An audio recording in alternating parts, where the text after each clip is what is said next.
muy buenos días.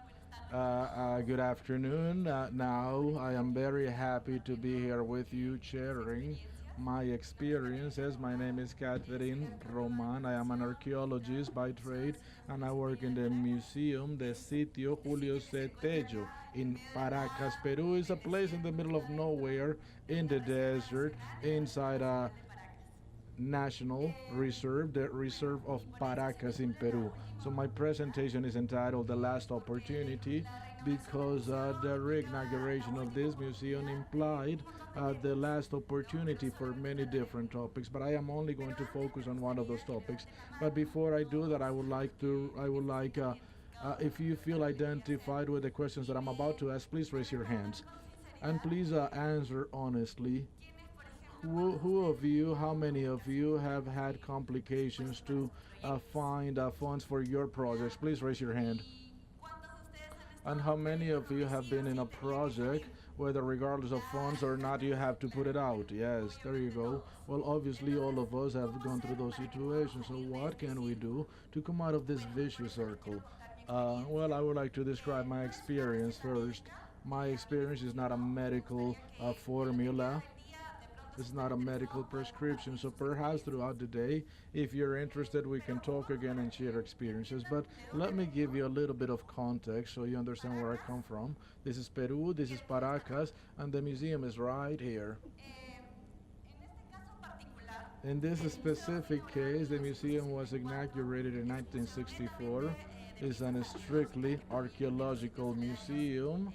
It has artifacts that come from Cerro Colorado and Cabezas Largas of the Paraca culture of Peru.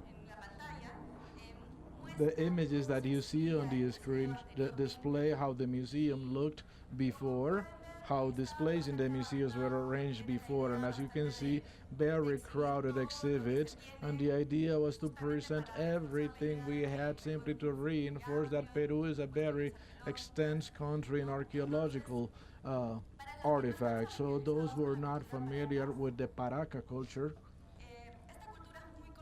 this culture is very well known for its multi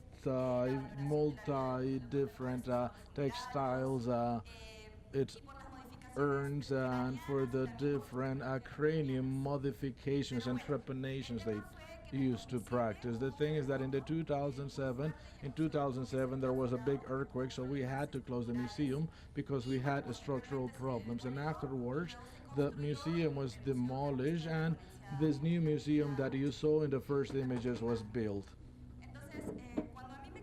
So when I was invited to continue with the implementation of that exhibit, this was a fairly advanced exhibit. When I was invited, I realized that many of the pieces they had with potential to be exhibited were not well kept.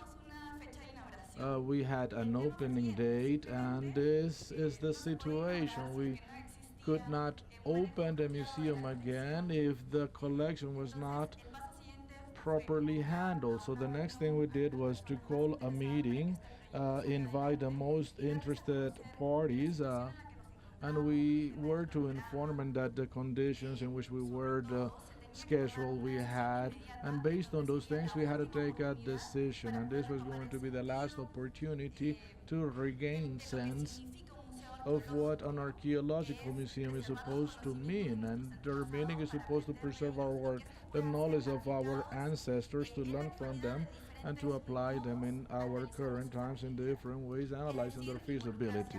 In other words, to fully commit in the growth, management, and maintenance thereof. Obviously, these efforts implied an economic injection, a fund injection. Unfortunately, we were able to obtain it. These are the images of the conservation process before we opened the museum. This way, we were able to conserve valuable pieces of our patrimony for the benefit of our citizens.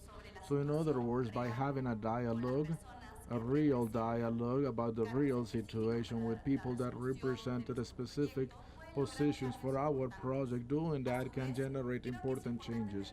Likewise, I think it is always important to keep in mind that what we consider important may not be so important for other people. So this is why we have to have, or we have to use a speech that can be used as a tool for change, precisely to turn the same speech into a speech that changes and becomes an action, and actions materialize.